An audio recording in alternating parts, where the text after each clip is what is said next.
Magandang Biyernes ng gabi sa inyo.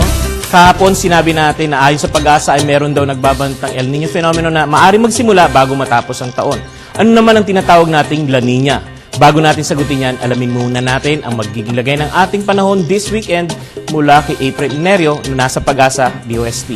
April?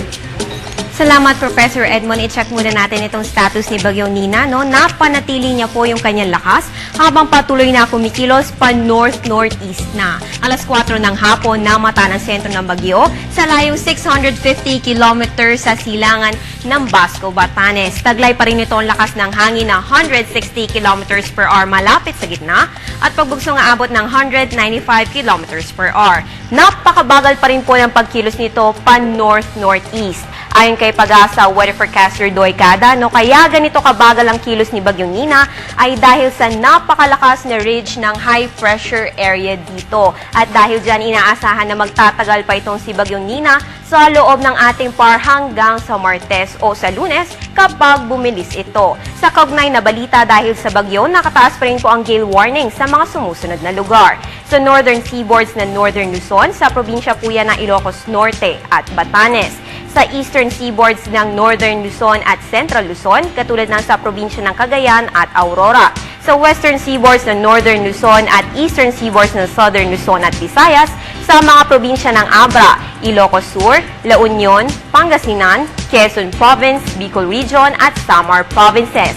Kaya't inaabisuhan ang mga mangingisda na huwag munang pumalaot dahil sa malalaking alon na dulot ng bagyo. Samantala sa magiging lagay ng panahon natin over the weekend, ayon kay Doy Cada, magiging maganda ang ating panahon tulad nga ng naranasan natin ngayon na mainit. Pero asahan pa rin daw ang mga posibilidad ng mga dagmiang pag-ulan o pagkidlat, pagkulog.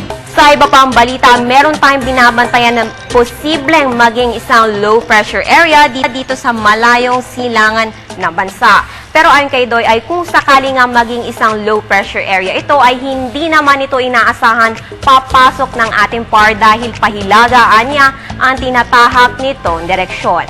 At yan ang latest mula dito sa Pag-asa DOST. Para sa Telebisyon ng Bayan, April Nerio. Balik sa iyo, Prof. Edmond. Salamat, April. Kung may El Niño na sinatawag natin na nagiging dahilan ng pagtataas ng temperatura sa ibabaw ng tubig karagatan na siya nagiging dahilan para maging mahaba ang tagtuyo natin, ano naman ang La Niña na sinasabing kabaligtaran nito? Hindi tulad ng El Niño, ang La Niña ay ang pagkakaroon naman ng mas mababang temperatura sa surface ng Eastern at Central Pacific Ocean. Kumpara sa normal na temperatures ng mga karagatan, mas mababa ito ng 3 to 5 degrees Celsius. Ang pagbabago ng temperatura sa ibabaw ng tubig dagat ay may malaking epekto sa pagbuo ng mga bagyo. Mas mababang temperatura, mas madadalas ang mga tubig na ito, madadalas sa mga lugar na maaring ulanin ng madalas. Mas maraming ulan ang mararanasan sa mga lugar na ito at lalong kaunti naman sa mga lugar na di madalas ulanin. Sinasabi rin na hindi lagi nagkakaroon ng La Niña matapos ang El Niño. Kadalasang tumatagal ang La Niña ng 7 hanggang 1 taon o higit pa.